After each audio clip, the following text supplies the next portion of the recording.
परम शांति में आज ब्रह्म, पर ब्रह्म मतलब संपूर्ण ब्रह्म अवस्था किसकी होती है?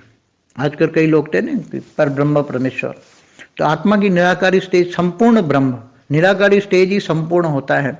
कई आत्माएं, जैसे कई लोग तो मानते ही नहीं है कि निराकारी आत्मा की स्टेज होती है, निराकारी दुनिया होती है। जैसे कबीरपंथी हैं तो वो निराकारी स्टेज को नहीं मानते, पूर्ण ब्रह्म निराकार नहीं है। तो पूर्ण ब्रह्म की मैं थोड़ी बात करूंगा। पूर्ण ब्रह्म माना निराकारी आत्मा की निराकारी अवस्था, माना आत्मा की बीज रूप अवस्था, आत्मा की संपूर्ण स्टेज, निराकारी स्टेज, चैतन्य अवस्था की संपूर्ण स्टेज निराकार, जिसको पर ब्रह्म परमेश्वर कहते हैं, अहम ब्रह्मास्मि कहते हैं। तो आत्मा की निराकारी स्टेज वाली आत्माएं जो हैं, वही संपूर्ण पूर्ण ब्रह्म को, जो परम पद, वही पूर्ण ब्रह्म स्वरूप निराकारी स्टेज, बीज रूप अवस्था, आत्मा की अनादि अवस्था। आत्मा की अनादि अवस्था मतलब आत्मा का जब क्रिएशन हुआ, आत्मा की जब रचना हुई, उसी मूल अवस्था, आत्मा की वही स्टेज, आत्मा का मूल स्टेज है, आत्मा का अनादि स्टेज, उसकी मूल स्टेज रूप आत्मा, बीज रूप अवस्था, निराकार स्टेज। तो आत्मा जैसे शिव की आत्मा है, चाहे 104 कला की शिव की आत्मा, तो निराकारी स्टेज में वो परम धाम में होती है, तब वो पर ब्रह्म होती हैं। महाशिव की आत्मा भी जब महापरम धाम में होती है तो पर ब्रह्म होती हैं। तो पर ब्रह्म परमेश्वर, जो आत्माएं निराकारी स्टेज को नहीं जानते, नहीं मानते, वो वास्तव में संपूर्ण ज्ञानी नहीं है। संपूर्ण ज्ञानी आत्मा की तीनों को स्टेज को, निराकारी स्टेज को नहीं जानते, मानते। आत्मा की निराकारी स्टेज ही संपूर्ण स्टेज है, जिसको पर ब्रह्म, पूर्ण अवस्था, आत्मा की पूर्ण अवस्था है। तो वो जब तक नहीं जानेंगे, मानेंगे, तब तक पूर्ण ज्ञान नहीं होता है। और आत्मा को जब तक पूर्ण ज्ञान नहीं होता है, तो आत्मा चाहे आकारी दुनिया में, चाहे विष्णुपुरी में हो, चाहे शिवपुरी में हो, तो भी उसको आत्मा की तड़पन रहेगी। चाहे आत्मा विष्णुपुरी में हो, चाहे शिवपुरी में हो, तो भी आत्मा की तड़पन रहेगी। वो चाहेगा कि मैं अपनी संपूर्ण स्टेज में जाऊं, मगर उसको ज्ञान निराकारी स्टेज का नहीं है। जब तक निराकारी स्टेज का ज्ञान नहीं है और वो विष्णु को मान के चली गई, आत्मा यहाँ से विष्णु मान के विष्णुपुरी में चली गई, कोई शिव को मानकर शिव शक्तिपुरी में चली गई ऊपर के, मगर उसको निराकार का ज्ञान नहीं है, पर ब्रह्म परमेश्वर का ज्ञान नहीं है, तो वो आत्मा में तो अंदर से तड़पन होती है और कमी महसूस होती है कि मेरे आत्मा में कमी है, मुझे कुछ चाहिए, और कुछ चाहिए, और कुछ चाहिए।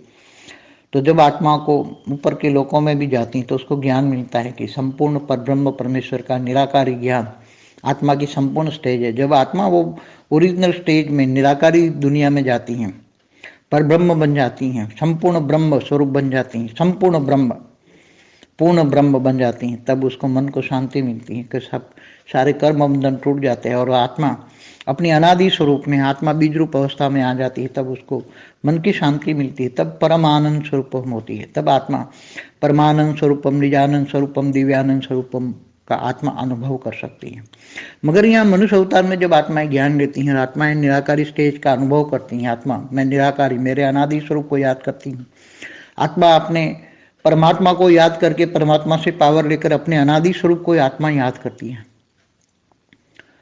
तो अनादि स्वरूप जो होती हैं, वो याद करने से, आत्मा का निराकारी स्टेज याद करने से आत्मा की उन्नति बहुत जल्दी होती है। आत्मा की उन्नति एकदम निराकारी स्टेज, एकदम मैं निराकार हूँ, और आत्मा तो कहाँ रहती है पता ही है। आत्मा माइंड के सेंटर पॉइंट में रहकर आत्मा माइंड द्वारा शरीर को चलाती है, ये तो सब जानते ही हैं। तो मगर साकार में रहकर भी निराकारी स्टेज का अनुभव करना, मनुष्य को ज्ञान हो जाए कि मैं अनादि स्वरूप, मेरा अनादि स्वरूप, आत्मा का अनादि स्वरूप, तो आत्मा का अनादि स्वरूप, वो आत्मा कहाँ से आई, क्यों आई का, ये सब ज्ञान उसको इमर्ज हो जाएगा। अनादि स्वरूप जितना जितना आत्मा इमर्ज करेगी, आत्मा बुद्धि में अनादि स्वरूप में रहेगी, बुद्धि से साकारी मृत्यु लोक में भी, मनुष्य रूप में भी बुद्धि से ऊंचते ऊंच परम धाम में याद करेगी, निराकारी स्टेज को, अपनी अनादि स्वरूप की स्टेज को याद करेगी, तो उसकी उन्नति ज़्यादा होती है।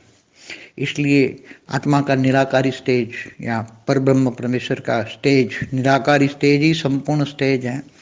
वो तो सब कोई ज्ञान कहीं नहीं मिलता है, मतलब पूर्ण ब्रह्म का ज्ञान तो शास्त्रों में भी पूरा पूर्ण ब्रह्म का ज्ञान नहीं है, क्योंकि वो पूर्ण ब्रह्म को ज्योतिर्लिंग की पूजा करके ही करते हैं। ज्योतिर्लिंग, ज्योति माना लाइट का, लिंग माना आकार, पर ब्रह्म परमेश्वर का पूजा करने का एक साकारी तरीका है। साकार में ज्योतिर्लिंग बनाते हैं, ज्योति माना लाइट, लाइट का लिंग माना आकार, तो ज्योतिर्लिंग की पूजा करते हैं। ज्योतिर्लिंग से फिर शिवलिंग हो गया।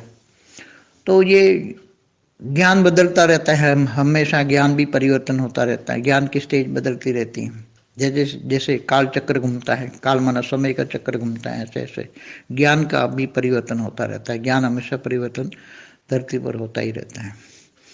आज जैसे पुराना ज्ञान और आज नया ज्ञान, नई दुनिया के लिए नया ज्ञान चाहिए, नई दुनिया के लिए नया ज्ञान चाहिए। आज दुनियाओं में चाहे लौकिक अलौकिक ज्ञान कितने बढ़ गए, कितने प्रकार के लौकिक ज्ञान है, इसी तरह अलौकिक ज्ञान, पारलौकिक ज्ञान, फिर एकदम अनादिकाल का ज्ञान, अनादिकाल।